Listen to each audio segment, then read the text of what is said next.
Entering the Mayo experience. Mayo experience. Mayo experience. Mayo experience. Experience. Welcome to the Pat Mayo Experience, Week 12 DraftKings ownership projections powered by FanshareSports.com. We'll be going through their tagging system to see if we can figure out who is going to be the most owned at each position and potentially find some pivot plays to go on to in some spots to differentiate your team just a little bit. And then we're going to go over some of the updated spreads towards the end. I do want to let everyone know I'll be live Sunday morning, 10 a.m. Eastern Time on DraftKings YouTube channel, on my Facebook page, on my Periscope, on my Twitter. You can watch it wherever you want. Plus, the first hour will be on demand after the fact at 11:15 in case you just want to put it in your pocket or you're driving home somewhere, you can't tune in live. Boom. It'll be on demand for you for the audio feed. Please subscribe to the audio feed. We're inching closer to those 10 million listens/downloads for 2018. It'd be nice if we could get to that mark. And if you want to get into a draw for 20 DK dollars, remember, smash the like button, leave your DraftKings handle in the comment section, and tell me which player overall you think is going to be the highest owned in the Millionaire Maker in Week 12, and give me a percentage along with that. I'm curious to find it out. Joining me to break this all down from awesomemode.com, it is the one, the only, Ben Rasa. Hello. What's going on? Did you like the flavor I gave your name? I know. I always wonder how you're gonna do it. That was a good one. I hope that one sticks. A little flavor on the last name. I like it. I am not sure I could accurately do that again, even if I tried. I just went for it, and I got it. I got like the Arriba la Raza. It's like your Conan from WCW. Yeah. I mean, well, at least we're recording, so I can replay that if I ever need to conjure it back up. All right, let's start with running backs according to the fanshare.com tagging system. That's an aggregation of all of the content that has come out around the interwebs throughout the course of the week and even updated to the moment that we're talking right now. This is coming out on a Saturday morning. We're speaking on a Friday afternoon, so in case something changes, we do have Gus Bus Edwards at number 1, Nick Chubb at number 2, Josh Adams at number 3, two pay down running backs being the chalk. Are you aboard the Gus Bus this week? No. I am not. We'll see. Obviously, with Alex Collins, it's just the Ravens, man. Like I was, speaking before on another show about, you never know with them. Buck Allen can get in the mix. Obviously, Lamar Jackson, 26 carries last week. He's going to be handling the ball again.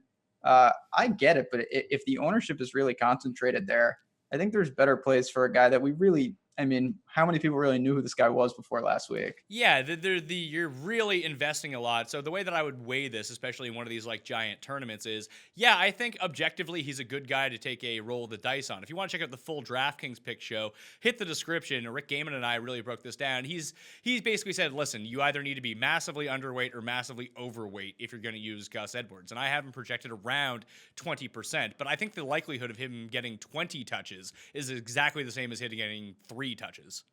Yeah, that's what I'm saying. And it's just when there's massive ownership, you'll roll the dice there. It's a worthwhile pivot because we just don't know. They have other backs. This is a game where, yeah, the game script should be good for all the people on the ground. They're a sizable favorite at home against Oakland. But again, with Lamar Jackson, we really only have a sample size of 1 in terms of how they want to run this offense. So initially, I had really liked Rocket Richard as a pay-down pivot option right below Gus Edwards. I thought in a game against Baltimore, pass-catching running backs have done really well against them, and without Doug Martin around, it would be a really nice spot in order to get him like 15 to 20 touches, most of which coming through the air. Great floor for PPR DraftKings scoring. But now Doug Martin is healthy, so I don't know how much he's going to play. So what do you make of that Raiders backfield? Is that just a complete stay away? I mean, for me, it would still be Richard. It's just, I don't know if he has the proper upside to put into a lineup. Yeah, it would be Richard for me, but it's trending towards just a stay away in general. Again, another team, it's tough to really peg. He should be in a good game script on the other side because they're going to be trailing. He catches, that's where all his points come from anyway. But honestly, if Doug Martin is there, I think I could go elsewhere and feel pretty comfortable. So the other guy who is the pay down chalk running back is Josh Adams, coming in just below $4,000. Everyone's on the Josh Adams bandwagon here, and I understand why. He's trending each week, getting more touches. I've never really been that big of a fan, not because I don't like Josh Adams. It's because I don't know what Doug Peterson is going to do week to week. I mean, like, Would it stun you if he ended up with 10 touches against the Giants? And the Giants is a great matchup. Ever since they got rid of Damon Harrison, they've just been run all over. It makes so much sense. 6-point favorites against the Giants, the Eagles. But if Wendell Smallwood touched the ball more than Josh Adams, like, don't color me surprised. That's right. Not to sound, I mean, first two guys, I sound like a hater here, but this is another team where, Corey Clement week, like Wendell Smallwood, these guys come out of nowhere. Maybe Adams has the first crack at it, and if he gets going, of course, could they ride the hot hand? Could he be effective in this matchup? Yeah, absolutely. But there's so many scenarios where they all have, a couple carries each here and there. It builds up. And then you look at the end of the game, it's somewhat of a timeshare. So, Peyton Barber is there. He's another guy I'm not overly sold on, but there are options. I don't think you necessarily have to funnel to Josh Adams if you don't want to. So I have Josh Adams projected around 17%. So we have two pay down running backs that everyone is going towards. Now, what do you make of this in terms of how to construct lineups? Do you just hit that middle tier, maybe pay up at running back, or are there other pay down running backs that you like? Because frankly, I'm shocked Peyton Barber is not getting more love. Yeah, I'm a little surprised too. If he's not, if you're getting a significant ownership discount between him and Josh Adams, I would definitely roll the dice on Peyton Barber. Not that I feel super comfortable with him, but again, when you're getting the ownership, I don't see much difference between the two.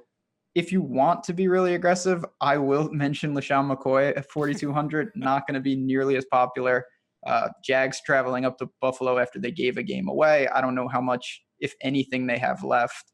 And then, of course, I do plan to spend up a little at running back and take some of the more premier options. So, yeah, in the below $5,000 range initially, I was on both Richard and Peyton Barber as my two favorite pay down options. I'm going to remain on Peyton Barber, but I think the sneaky one who's coming in here, like I have Peyton Barber projected around 6% in the Millionaire Maker, which is like a third of those other two guys. Give me that all day long. And at least I know he's going to get volume. The other guys could have more volume, but the potential for them having a lot less is substantial. And the other one's just Chris Carson. The guy touches the ball all the time. Garion really talked me into him on the ranking show this week because we were having a discussion between, I believe it was Chris Carson and was it Marlon Mack? It was someone like that. But either way, I had those two guys separated a bit in the rankings, but I still think for the DraftKings price, Chris Carson's a guy who's going to be like 3% owned that no one is going to in this range, and he gets 20 touches every week. Yeah, that's the biggest game on the slate in terms of real life football. They both desperately need that game. It's in Carolina. You expect the Seahawks to try to control it on the ground. Carson, when healthy, the volume is there, and you can't even, Peyton Barber, like I said, there's a lot of risk there, but if there's a significant ownership discount, I'll take stabs on guys like that. And Carson is definitely going to be pretty lightly owned at best. So the three guys above $6,000 I have projected for over 20% ownership right now. The highest being Nick Chubb, the second highest being Melvin Gordon, the third highest being Saquon Barkley. James Conner I also have as the only other running back above 15%. The other guys might carry double-digit ownership, but basically a lot less. Who do you like the most of these top-end running backs? I think you can make a case for a lot of them, but I'm really digging Christian McCaffrey this week. Yeah, at home, again, this is a huge game. He's been fluctuating where it seemed at the beginning of the year, it was just like, he's going to catch 15 balls a game. And then he got going on the ground. He's been finding the end zone. He's just good. Honestly, he can do it in multiple ways. They're going to lean on him regardless. It's kind of like Cam. Even though Cam's a rushing threat, McCaffrey should get his. So I have no problem there. I will say I'm on Joe Mixon, who I don't think is going to be overly popular. But, he had a tough matchup last week against Baltimore. This is how they should attack the Browns. They're at home. Don't think AJ Green's going to play. Not that that would be a bad thing per se, but I expect Mixon to get a lot of work in that game, and I don't think he's going to be overly popular either. Yeah, I have him right around 10%, almost the same as McCaffrey, the same as James White, the same as David Johnson. Everyone in that range is just a little bit lower. Fournette is the odd man out as it pertains to ownership, but I don't really love Fournette here, even though he's going to touch the ball 89 times. It's absurd. He's going to 30 carries. Yeah, 30 carries for 90 yards. Terrific. Hopefully. Yeah, they didn't waste any time. He was banged up, and they certainly didn't ease him back. I get it just because of the volume, but I'm not really there either. I'm kind of digging that. I really like Nick Chubb, but that's so much chalk to eat that I can get behind it. If you're going to eat chalk, eat it on a good running back. That makes the most sense when you're constructing your lineup. So I'm not saying don't play Nick Chubb. I think he's a fine play, but James White I find so intriguing. especially against this Jets team. Tom Brady's been so bad against the blitz this year. The New York Jets are top 10 in the league in blitz percentage. So if they can get into his face, it's going to just funnel so many passing attempts to James White and Julian Edelman that White's been good every single week. It's just like everyone's forgotten about a lot of these Patriots because they had an off week.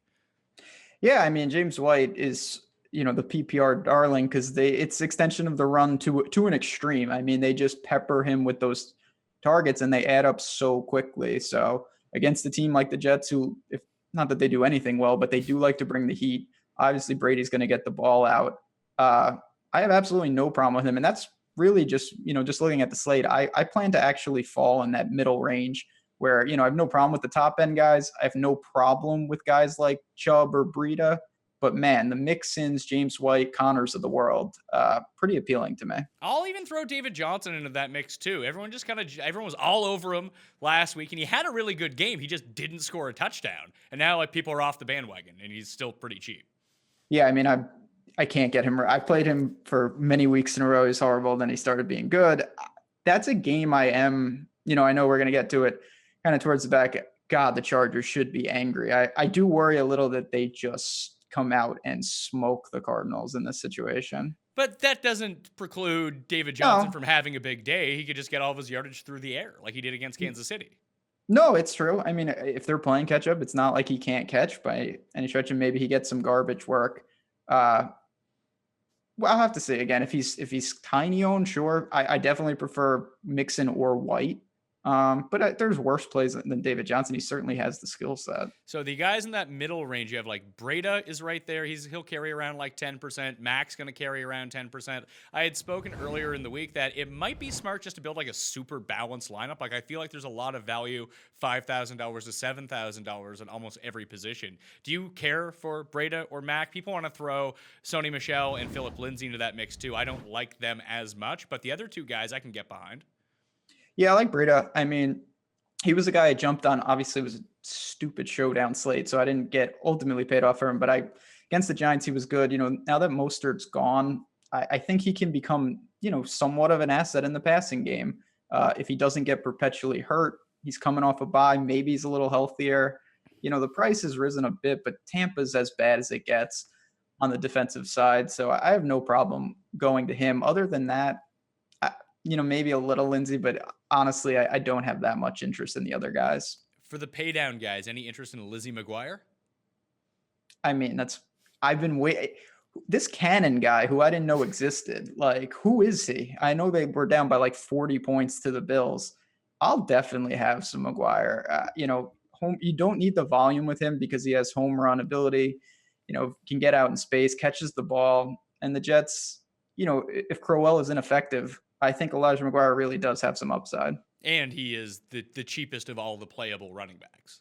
And he's just the man. I really hope he becomes good. Like, the Jets need something. It would really help. I have a dynasty team that could really use Elijah McGuire There we to go. be good too. So, well, let's go. Let's get it started right now, Elijah McGuire. Get it going. This is the start. I still can't wrap my mind around Peyton Barber being 1/3 the ownership of Gus Edwards and Josh Adams. Like, that just makes no sense to me. Yeah, no, I'm confused with that as well. I was just, I had discussed Peyton Barber, and I did not think that ownership would be like that. If it is, I will roll the dice there because I honestly feel relatively the same about all of them. So if you're going to give me a third, I will gladly take it and take the risk. I feel better about his volume. I probably feel the worst about his upside because he's Peyton Barber, but he has had his best games with Jameis. Yeah, I mean, he looked actually pretty good last week, but he does scare me. I mean, he's not. I've seen more Bucks games than I care to admit. Maybe Ronald Jones takes a little, but is Ronald Jones back for sure? I believe that he's trending towards playing. It looked like I thought I saw that he practiced. I could be wrong about that. So it's a situation. It's still Peyton Barber, but like you said, Gus Edwards isn't exactly have a stranglehold on the position. And with the Eagles, we've seen time and time again, it's really hard to predict the running backs there. All right, let's move to receivers in the Fanshare Sports tagging number 1 of all receivers, most tagged receiver of the week, likely going to be the most owned receiver of the week. It is Odell Beckham Jr. DJ Moore comes in at number 2, and then T.Y. Hilton is number 3. If people don't think that recency bias still exists in DraftKings, here we go. With DJ Moore, you play him the weeks no one wants him and fade him all the weeks that everyone wants to jump aboard and play him as chalk, right? That's correct. Got one of the few things I got right last week was DJ Moore. I was on him heavily, at him and T.Y. Hilton, and now I am not on DJ Moore. I would honestly rather, and this is aggressive, but I would rather play Golden Tate for 200 more. No one is going to play him. We don't know exactly where he's at in this Eagles offense. I know they get blown out in New Orleans. This is a totally different situation. Not on DJ Moore if he's popular. I have him around 18% for the Giant GPPs on DraftKings this week. And yes, Devin Funchess is probably not going to play, but Torrey Smith should return. So just swap those guys in and out. DJ Moore will have the ability to get his volume, but honestly, in these weeks, it seems like every other week that Samuel and DJ Moore just flip between having good games. And every time DJ Moore's been chalk, it was the one time he did nothing. Now he's going to be chalk again. That Curtis Samuel is going to be like 1% owned. Like, you just take the ratio to is DJ Moore 18 times more likely to outscore Curtis Samuel? No. Yeah, that's what I mean. You're talking about an offense. That's why going back to McCaffrey, like Cam and McCaffrey are going to do the heavy lifting anyway. You can look to Olsen when we get to tight end. So it's these guys, they're all somewhat risky. And that's when the ownership builds up, it's pretty hard to buy in there with a guy that's just very volatile. The problem is I don't really like any of the pay down receivers. Is there any pay down receiver you do like? It's pretty bad. I mean, not that I like this guy. I will have some shares of Kenny Stills in the dome, sub 4K, not going to be even remotely owned.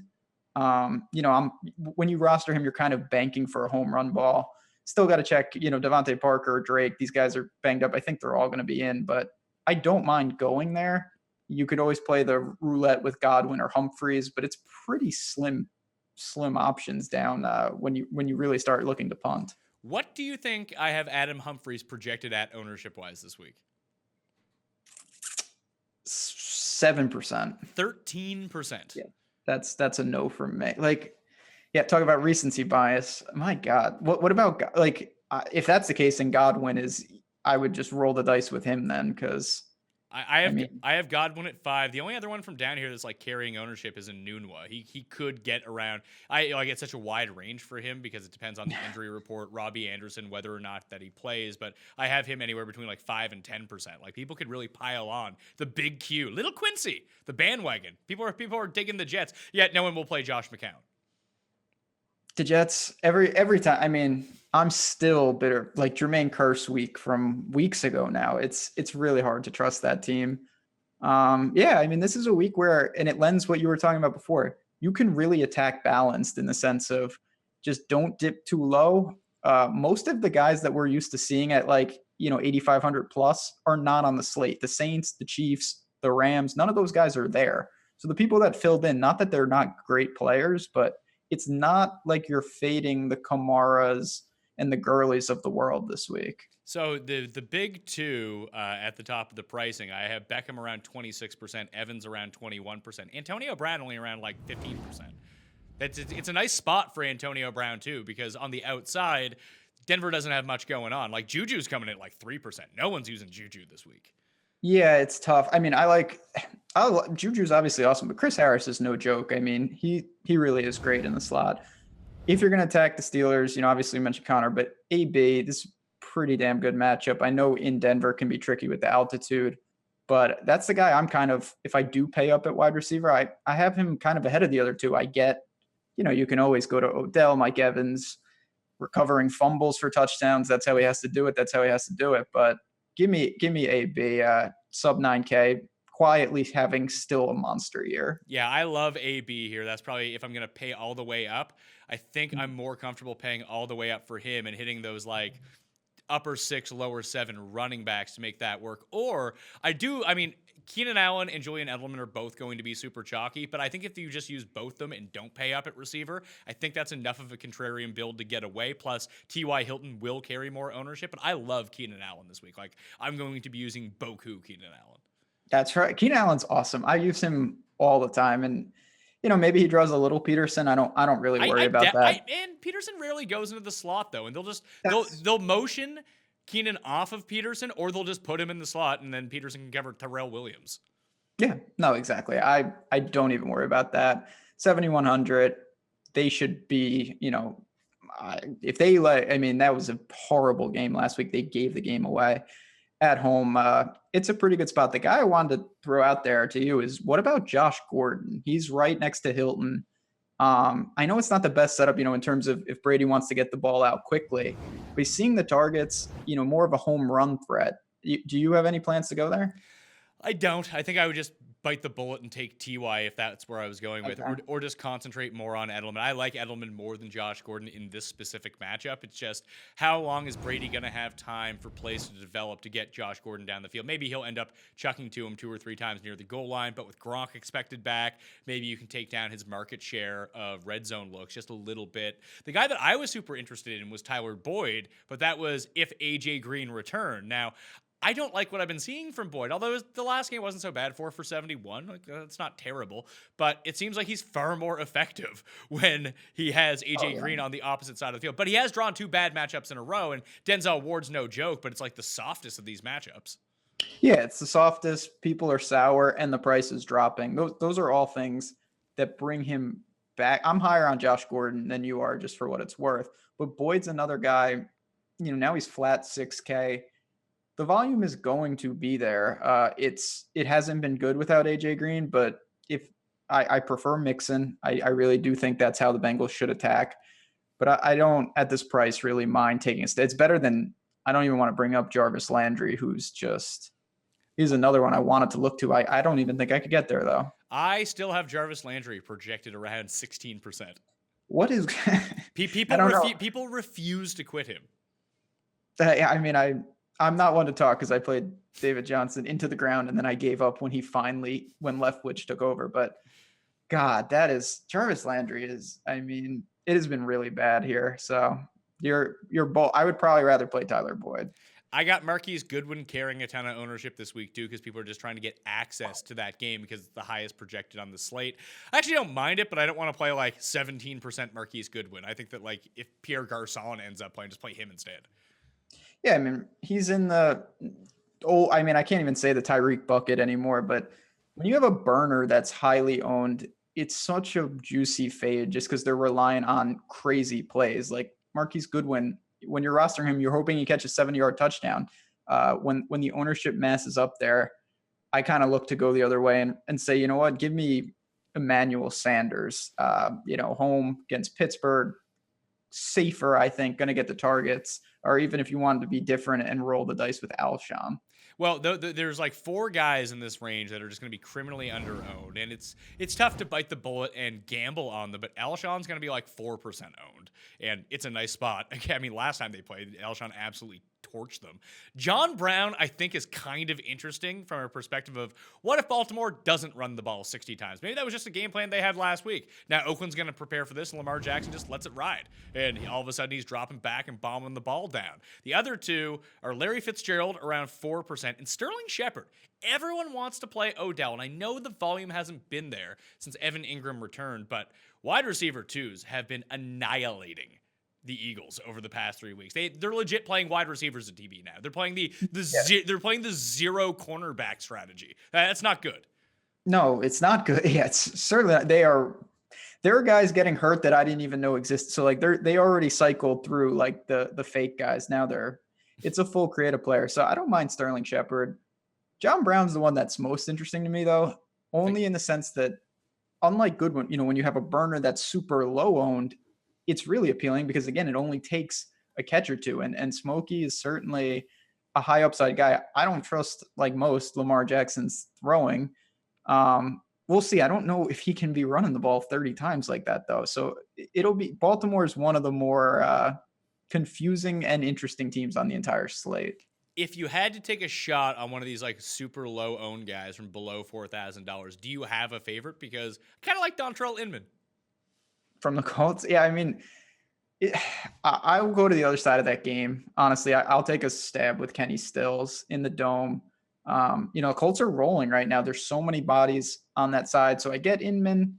It's just tough to peg their production. But if the Dolphins are behind, I could see them playing catch up. I could see Stills getting involved. Quarterbacks, the 3 most tags per fansharesports.com this week.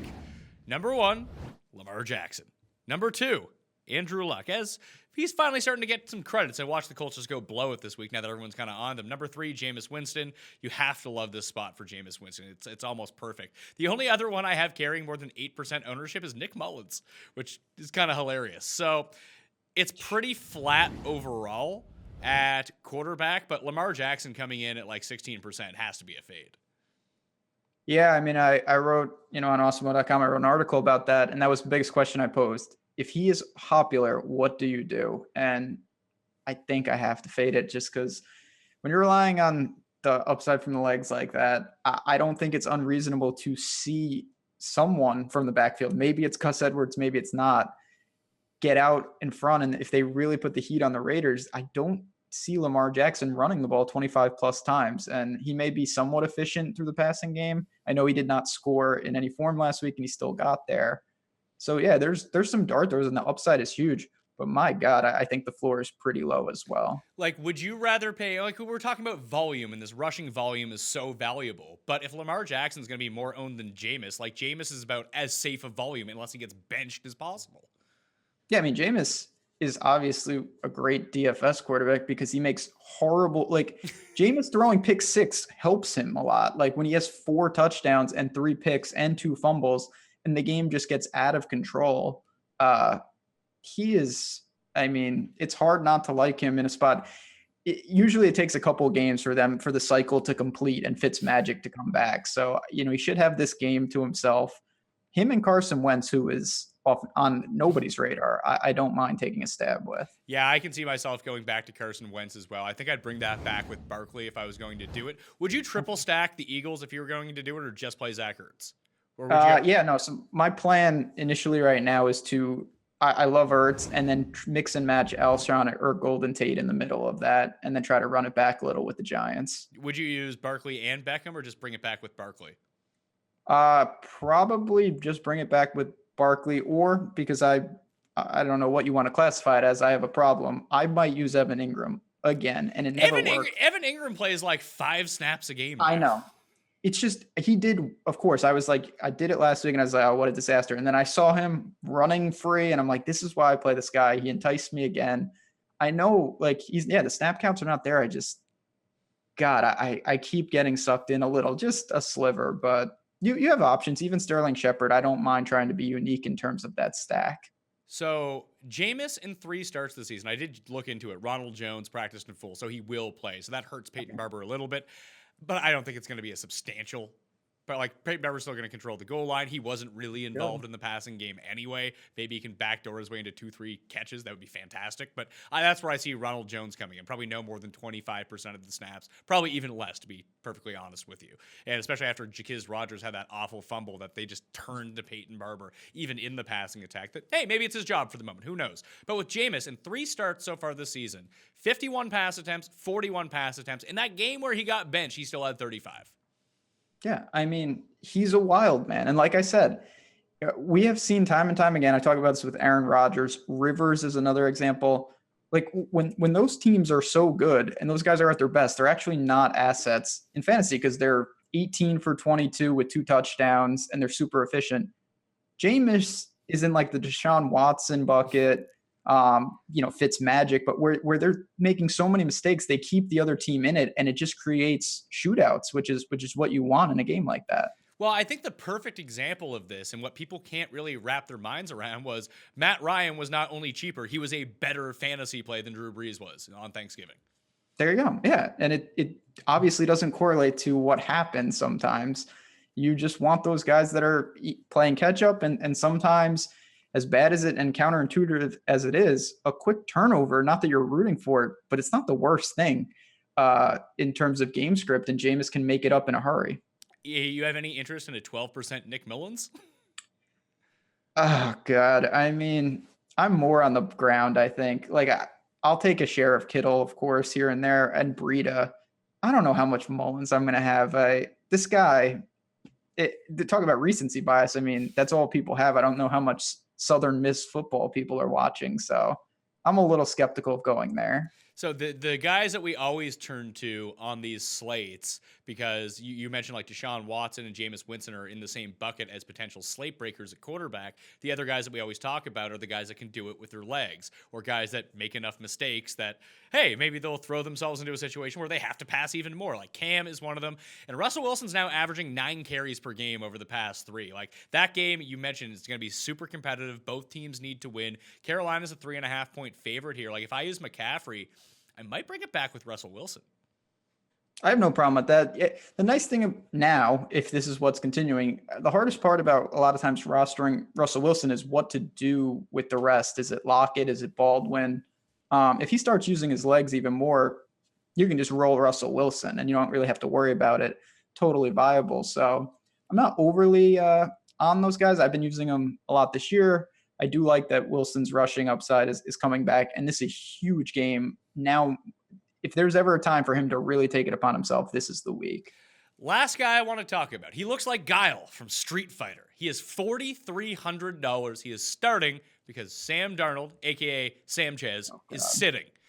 $4,300 against this Patriots defense. I know he looked awful against the Bills, but as it turns out, the Bills defense is number 2 by DVOA. It's very good. And the Patriots defense sucks. I know they're coming off a bye week, but so are both teams. And he could be down Robbie Anderson, who is his favorite guy to throw to. But could you, if you play Josh McCown at $4,300 and he has, Josh McCown was good last year. He put up games if he scores 20 points. Think about what you have access to at every other position. Yeah, that's true. I mean, it's just tough. Quarterback, the pricing is flat this year. You don't get as much bang for your buck. It is flat, but he's $4,300. I know he's low. I thought you're I don't know anything about Street Fighter. I was conceptually trying to picture Josh Allen in my mind. That's where I thought you were going with all this. But God, I mean, he is at home against the Patriots. That's not the worst matchup, but he's at home. It's a good matchup, and they're 9-point dogs. Yeah, and to throw more fuel on this fire, both the Patriots and Jets are 2 of the fastest paced teams in football.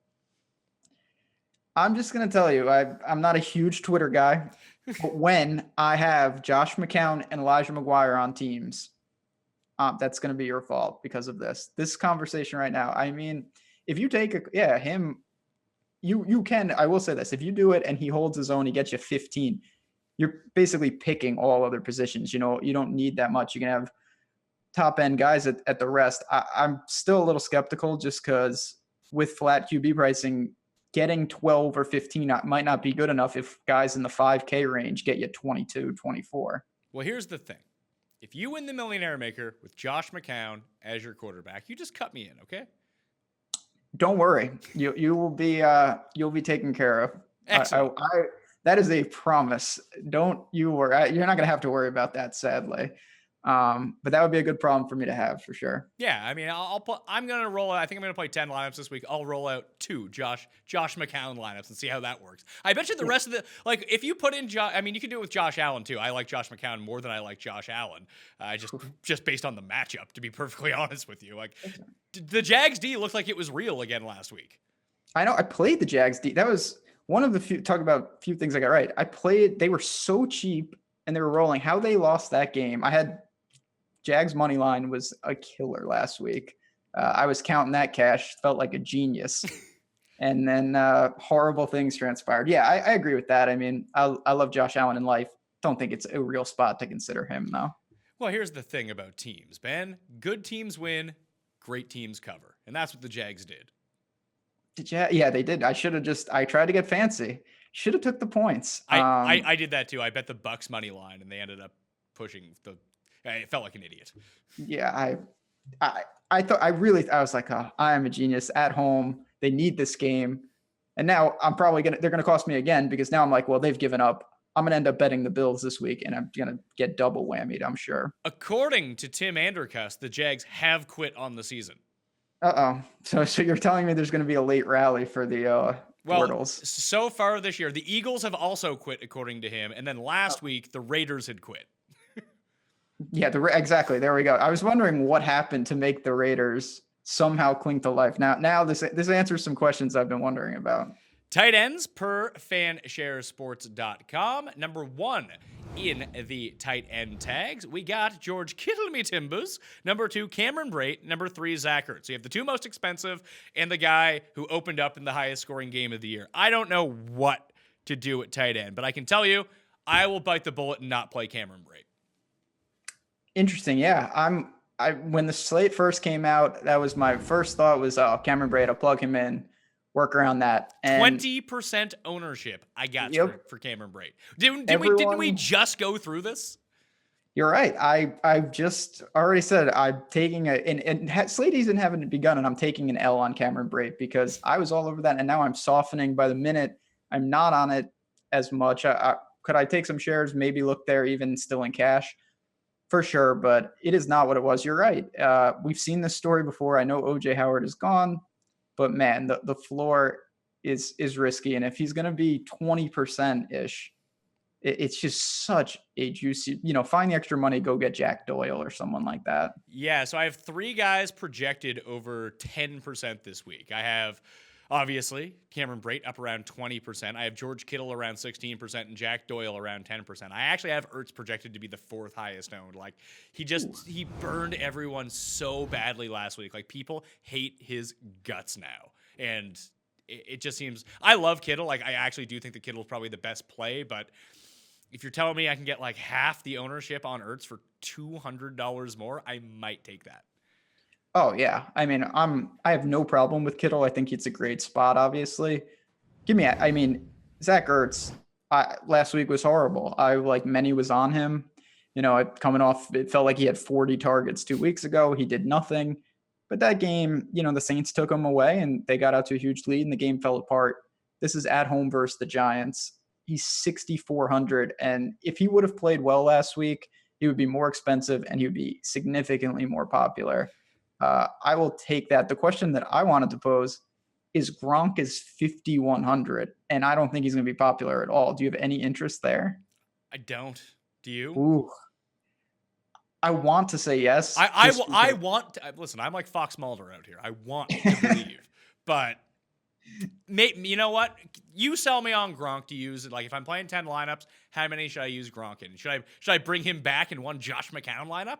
I was about to say we're putting together the Millie. We don't even know it piece by piece with McCown on one side. Now we have Gronk.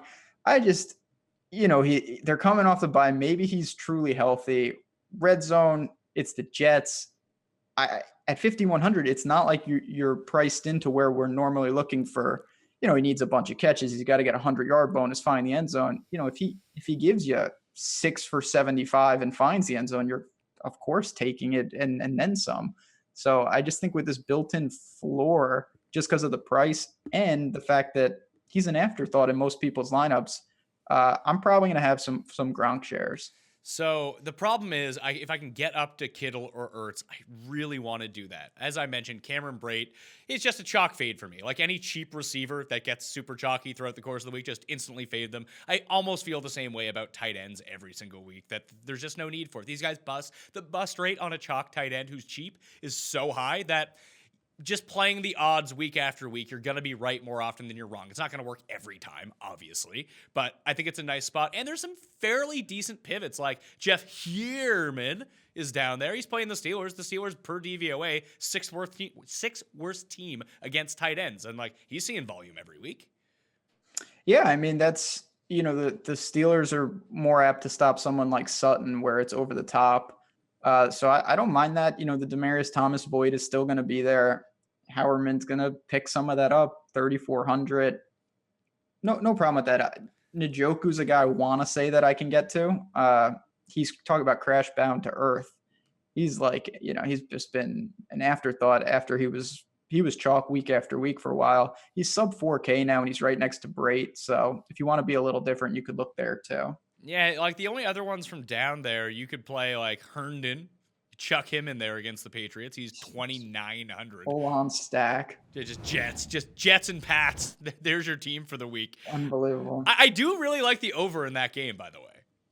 Yeah, so I mean, unless you think it's just a straight demolition, I'm assuming you think my Jets can at least keep pace for a little bit then. Well, on the spread pick show, I was the only person to pick the Jets +9.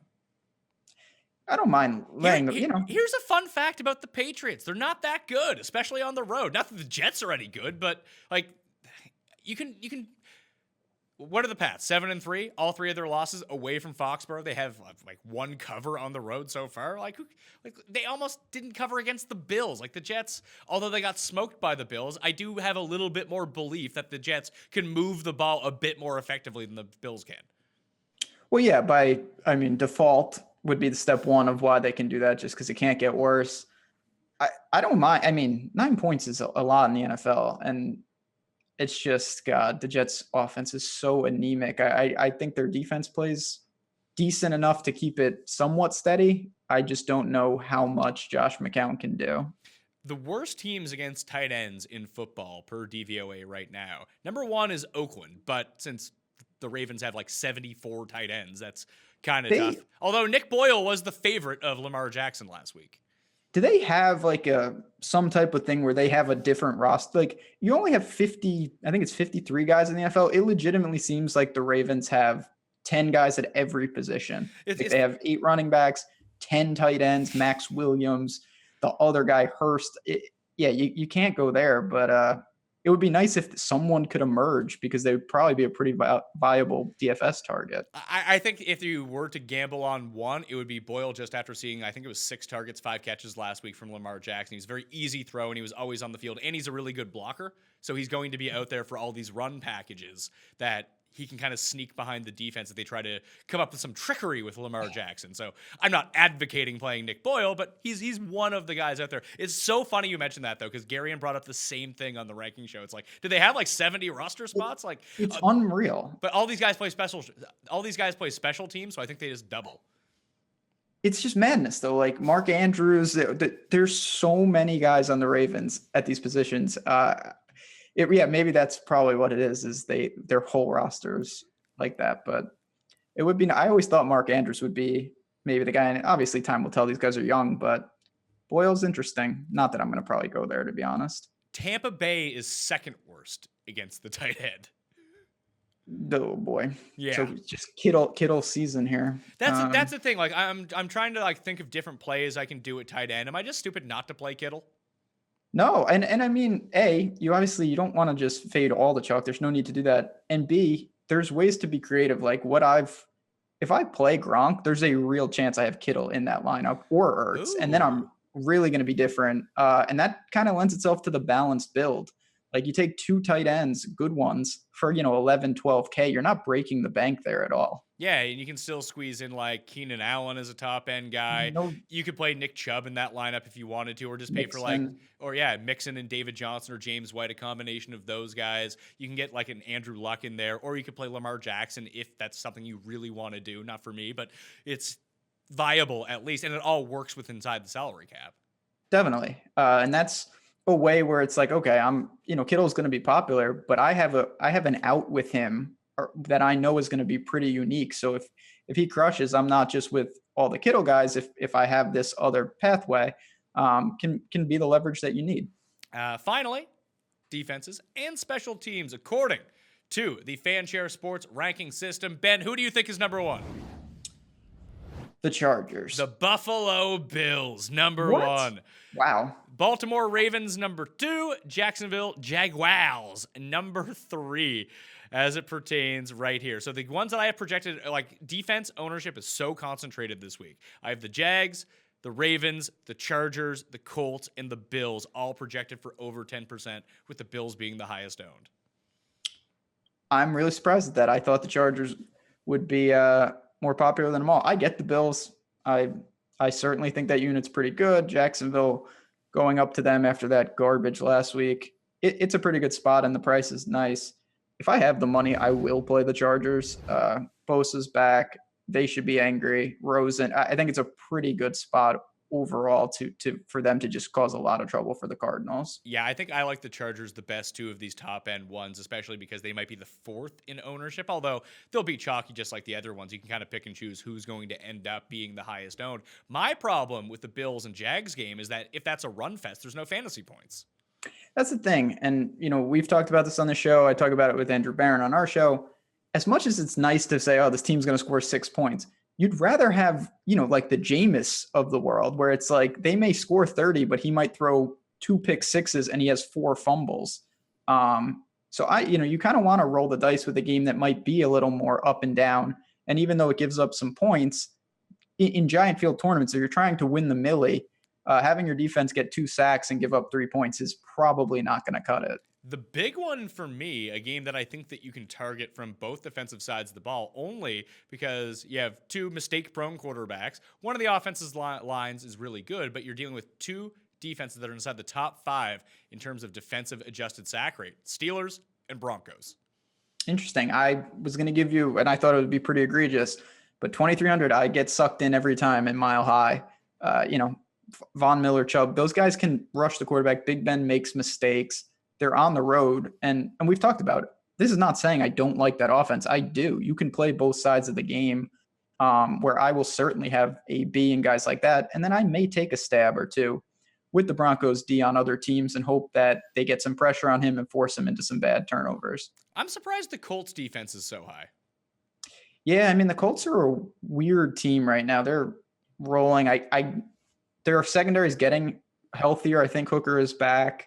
I know their center on offense is out. Not that that's pertinent here, but I'm somewhat skeptical. I guess they get the boost because it's, Miami coming in, but I don't think I'm going to go there. So number 1 in adjusted sack rate through 11 weeks so far: Pittsburgh, Arizona, Green Bay, the Lions, Minnesota, Denver, Baltimore, Tampa, KC, and Cincinnati. I'm surprised that the Bills are going to be more owned than the Ravens. The Ravens just make so much sense. Yeah, I mean, I honestly forgot that we didn't even mention them just yet. Yeah, they make a ton of sense, obviously, at home against the garbage that is the Raiders. Them and the Chargers, to me, if you can find the money, the floors are just high. They should get sacks. They're not going to give up a ton of points. And although Derek Carr he doesn't take enough shots to make crazy mistakes. It's not like he can't. And Rosen's a rookie, so you can certainly bank on that. But no problem with the Ravens at all. Yeah, so what I might do, I might go Ravens and Chargers as my 2 main defenses, and I'll sprinkle in a little bit of Steelers and a little bit of Broncos, and just hope that the pass rush just makes either Keenum or Ben do something stupid. Yeah, I think that's I'm not getting too crazy at defense this week. I think those are the ones I want to key on. I may take some stabs if I need to open up some salary by taking a team like the Broncos just for salary relief. Let's discuss some spreads before we get out of here, kind of update them a little bit from what they were earlier in the week. I do want to let everyone know that the odds and lines are subject to change. See website for actual odds if you or anyone you know has a gambling problem and wants help. Call 1-800-GAMBLER. So the spreads for this week, the big one right now, it was down and then it moved up, then it moved down again. I got it at -4.5. It was the Eagles over the Giants. It moved up to 6. Now it's back down to 5.5. I think this gets back down to 4.5 or 4 by game time. It seems like the world is on the Giants. Yeah, it's a weird spot. I know the Eagles have been, and they're running out of guys in the secondary, but man, I'm going to wait because I have seen it dropping. If I had to bet this game, I would bet the other side. I'd be on the Eagles at home.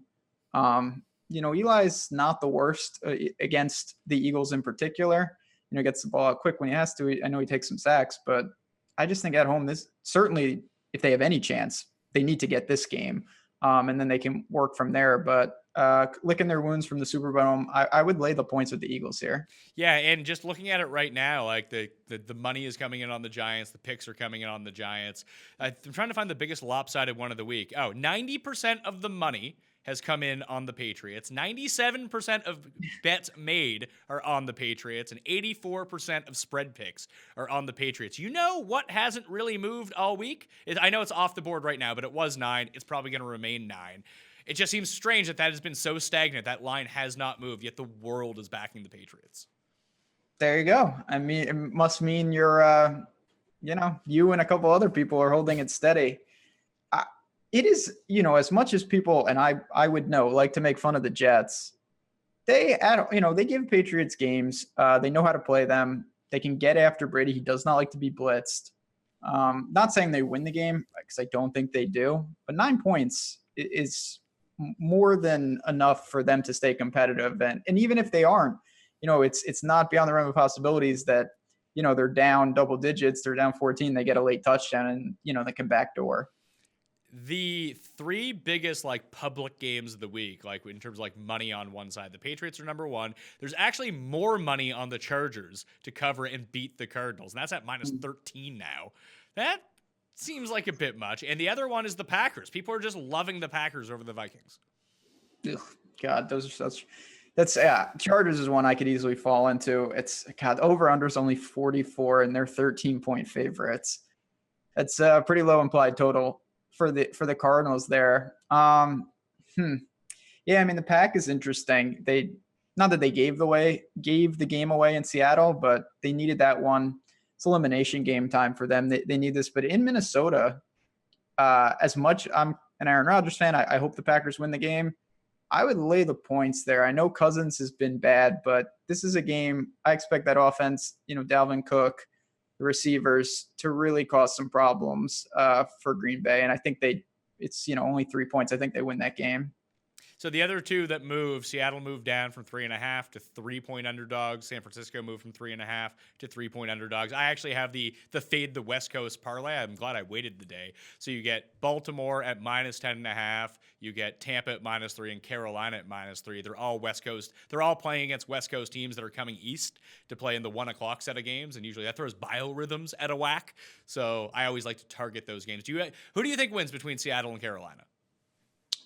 God, I mean, so I have to go full disclosure. I really can't say, because in the sense I have a, large bet on the Seahawks to not make the playoffs. I thought that was a no-brainer before the year.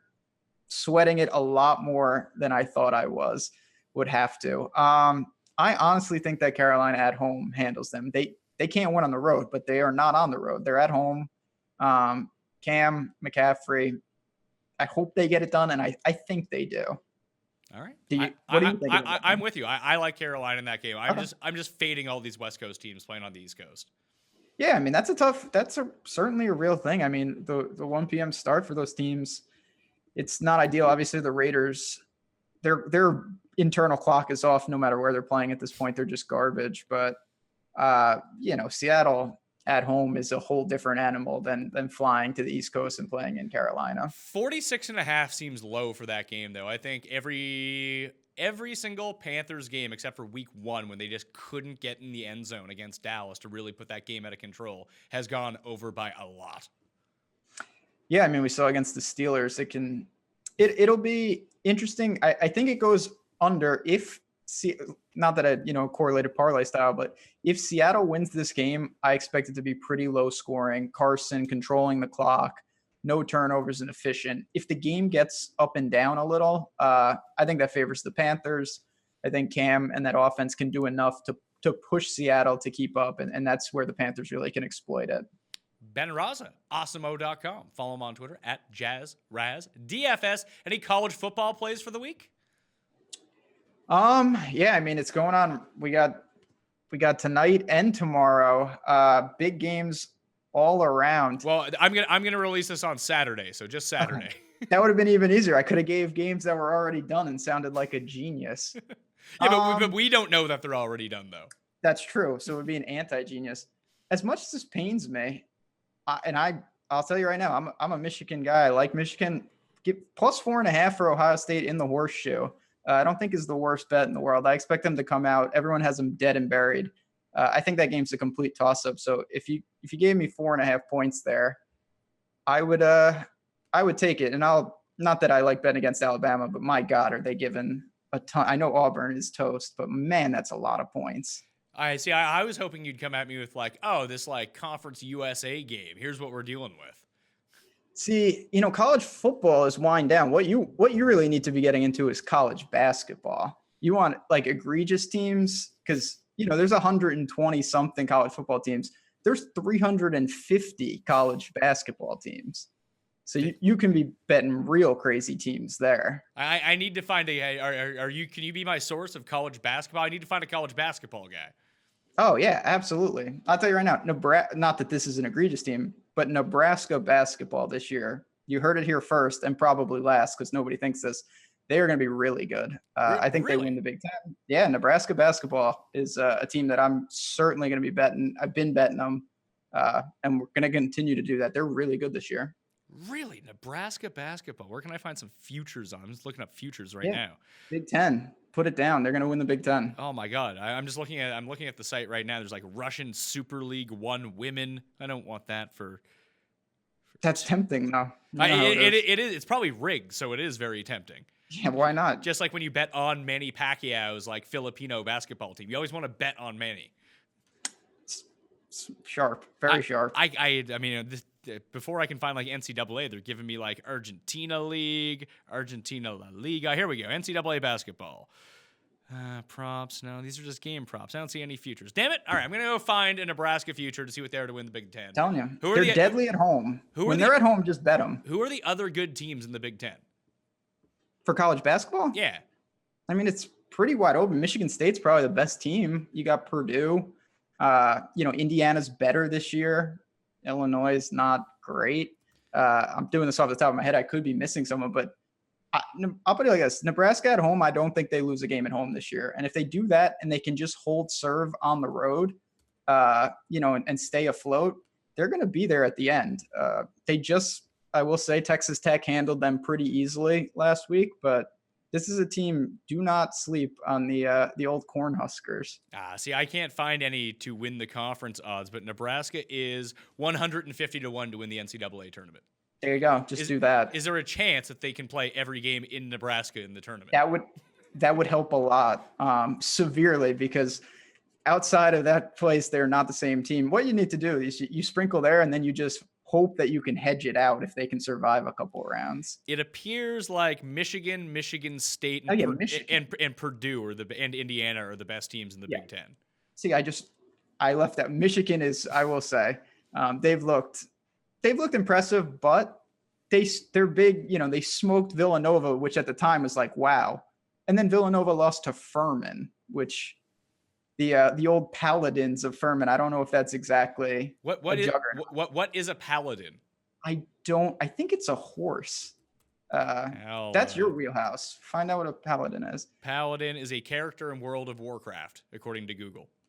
Well, Furman's nickname is the Paladins. There's Paladin security officers. Paladin, from the Latin, sometimes known as the 12 Peers, the foremost warriors of Charlemagne's court. There you go. Charlemagne. All right. Good for him. So it's some sort of like warrior, I guess. Their logo, I think, is like the reason I said horse. It's like a horse, but it's probably that it's a knight on the horse. How do you spell Furman? Furman. Furman Paladins. Yeah, they're just going to be like the Bulldogs, and then we're just going to have to cancel me on the show. No, they are the Furman Paladins. Okay, we got that. We still don't know what they are, though. They play at Paladin Stadium. There you go. It's like medieval times, probably. It's probably wild. That would be fucking awesome. How sick would that be? Yeah, just play at medieval times. Everyone gets like booze and chicken legs. Yeah. Let's do that. You would hold serve literally every time. If that's the home court people need to get into. You could have a show at halftime. You could have a joust. That sounds fucking awesome. Better than the, throw it in the stupid bucket. Like, jousting at halftime. Sign me up. I was really big when Cal ran out the band to play all like the Nintendo themes and like were able to march in the patterns. That was pretty awesome. Yeah, that's pretty. There's some colleges that do some really cool stuff with the bands. Seems like a big waste of time. Imagine going. It is. Do you know anyone who went to college on like a band scholarship? It seems like a really good way to get into a scholarship.